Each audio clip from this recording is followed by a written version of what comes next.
Hey guys, my name is Kevin Ho. Today I'm going to be teaching you guys how to use the European nymphing technique when fly fishing. So, since most of you guys are likely unfamiliar with fly fishing, I'm going to go over a little bit of the basic differences between Euro nymphing and traditional nymph fishing. So, a little bit of background info. In fly fishing, there are two main categories of lure presentation, fly presentations. So you have dry flies that sit on top of the water and drift, or you have wet flies, also known as nymphs, that drift in the water column. Traditional nymph fishing involves the use of a fixed float, also called a strike indicator or a bobber, that's attached to the line above the fly and used to recognize a bite. Whereas Euro nymphing is different from traditional nymph fishing for the main reason being that there is no bobber or strike indicator. It goes straight from the rod tip down to the fly. So Euro nymphing is a little similar to traditional jigging. If you're familiar with fishing, that's just bouncing a lure off the bottom. It allows for great control of fly and the drift of the fly, and easier access into the strike zone, which is where the fish are going to be sitting in that body of water. As Bill Cooper mentioned from Great American Wildlife, you're incredibly in tune with your fly throughout your drift when you're Euro nymphing. So a little bit of the setup in Euro nymphing. The type of rod that you use and the type of line you use plays a pretty big role when you're using this technique. A lengthy rod allows for easier casting. When you're fishing this method, a lot of the fish are just going to be right in front of you, so you don't need a big forecast and back cast. You're simply just flicking that fly and allowing it to drift, and a lengthy rod makes that really easy. Another thing about the rod is a sensitive rod tip allows for better detection of bites. As you're drifting that fly along that water column, any sudden tap in that rod tip will indicate that there's a bite.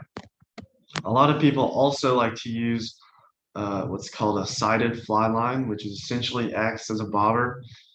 When you see that sided line, which is a lot more visible than your clear fly or clear fishing line, when you see that take off, that indicates that there's a bite.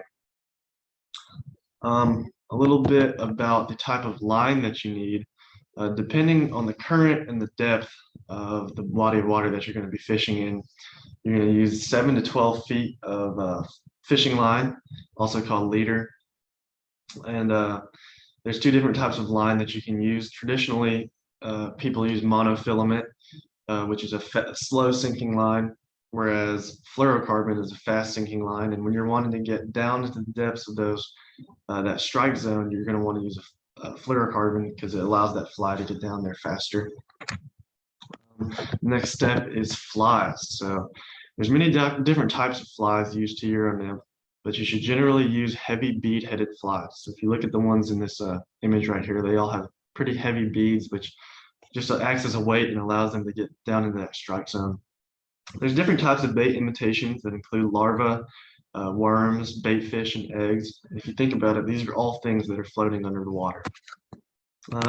Two different types of fly imitations that you can use all year round are minnows and gnats.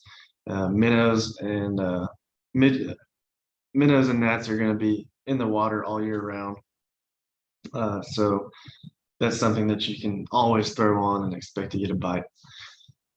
Another thing is fishing two flies. So having one fly tied right directly below another one greatly increases your odds of catching fish because there's two different looks. There's a choice that the fish has, and there's two different depths.